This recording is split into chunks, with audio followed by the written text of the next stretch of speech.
Oh, yeah. All right, you know, my first guest from such TV shows as Spin City, Melrose Place, Dynasty, T.J. Hooker, the list goes on and on. Starting tomorrow, she'll be seen in The Perfect Man. Please welcome Heather Locklear.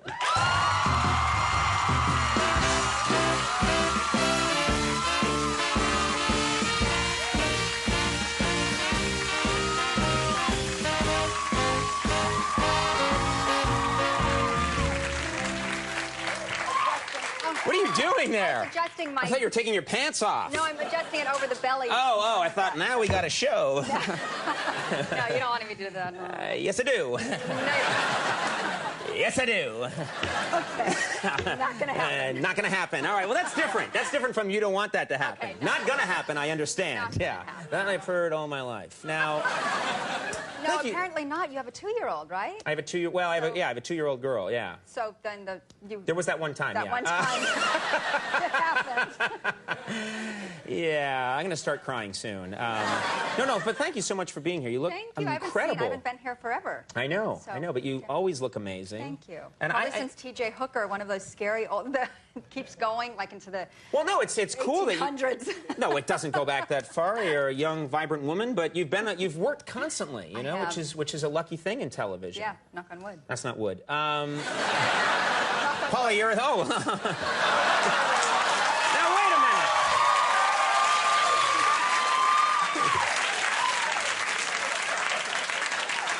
You just ruined my chance of getting that ad as the spokesman for... But I couldn't be happier. I don't want to pry, but so many guys think of you constantly, and you are. I've read, and I don't know if it's one of those things that's not true, that's just out there that guys have made up, but I've read that you really, in real life, have a mirror above your bed. Is that true? I really do. You have a mirror above your bed. You know what? It sounds really tacky, like it's a waterbed and something, but it's not. It's got a mirror behind and then above, and it's got these beautiful brocade, you know, panels on the side of it. But then once you get in the bed, you notice all kinds of surprises. Right. Well, I would think, yeah. The curtains close, the music goes on, and bubbles come out. Bubbles come out. This sounds like a swinging joint you have here. It was at one time. How's it going with you and Richie Sambora? Everything good? No, I mean, good. Okay, good. I mean, I'm hoping not now while I'm gone. It's not swinging. Right. Well, you're out of town for a bit. No, of course not. Of course not. I'm sure he's a good guy. But just the mirror on the bed is not something I'm very ashamed of my body. I wouldn't want to see myself like that all the time. I'm not looking at my body. Oh. I'm looking at I don't know what I'm looking at. I'm not looking at mine. Who are these other people, and why you... Sounds like Richie should be worried about you. It's not me. I'm looking at the other people there. I forgot that I'm married to him, so I could say him. Yeah, so it's Richie. I'm, like, just checking him out. Right. That's strange. I mean, it's nice. No, Maybe it's not strange. You gotta see every part. Oh, I'm so inhibited. I wouldn't...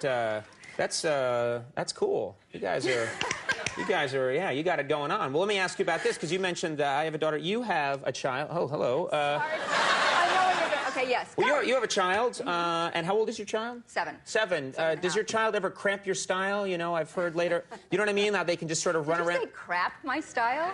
No, I said cramp. I think pretty clearly. Okay, so cramp my style. I don't know what you're thinking about, but... No, so she does. She climbs in the bed. She climbs into bed? Or she starts in there. So she likes the mirror bed, too, but not for any other reason right. looking at herself. She looks at herself a lot. But I've just heard that, you know, when kids are running around, sometimes it's hard to be passionate with your spouse if there's a child running around the house who could come charging in the door at any time. Is that something to be... we have to put locks on the doors. And we do have locks on the doors. We just have to use them. Right. Or we'd, like, run to another room. Right. Smaller with locks and all that, right. So the kid's like, bang, bang, bang, what's happening in there? And we're going, bang, bang, bang, guess what?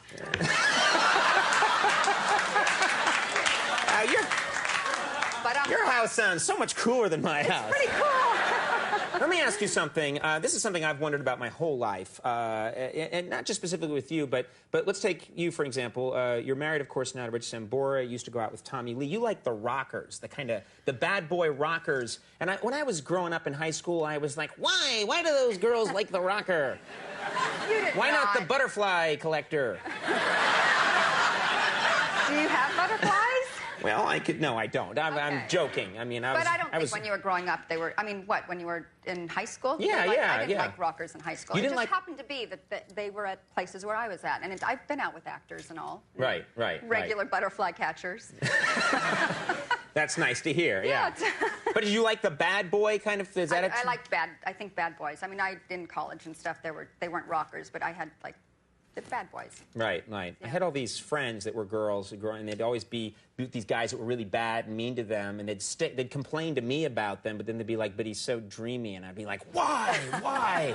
So you should have been bad to her. I think it's not bad mean. I think it's just kind of a bad image. There's an edge there. I think there's an edge. There's an edge. Yeah. That's cool. And then maybe if you wrote a song or two. I did, but they were all about... Butterflies. Butterflies, yeah. Oh, butterflies, collecting is fun. And then they'd just leave, and I'd be alone. And well, that was kind of like Tiny Tim, what you just did. Exactly. So, it was sad all around idea. for 40 different reasons. Let's talk about this movie, The Perfect Man. I had a little bit of a problem with the plot, because in the plot, your daughter is helping you... Find a man, right. And you're Heather Locklear. So you'd think it's a little bit of a stretch of the imagination that you'd have any trouble at all. Well, it wasn't Heather Locklear because she's married. With a mirror over her head. Right, exactly. In her bed. No, but I mean, you're still, even playing that role, But, it wasn't that she couldn't find a man. It was just that she would take what, came first, like whatever comes along. She wasn't very picky or choosy. Right, she needed help finding the right person. Right, and she just wouldn't do that, so it was the right perfect man. Right. So she's helping me find that. I know we have a clip, but I want to, set this up a little bit. I'm at a PTA meeting. We've just moved into this new town, and I'm in a PTA meeting with my daughter, and I'm just asking some questions. Oh, cool. All right, let's take a look at this clip from The Perfect Man. The Perfect Man.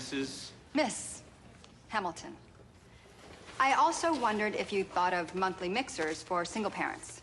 Not that I don't want to meet married parents as well. I would. It's just that sometimes we single parents have different concerns than married ones, different priorities, if you know what I mean.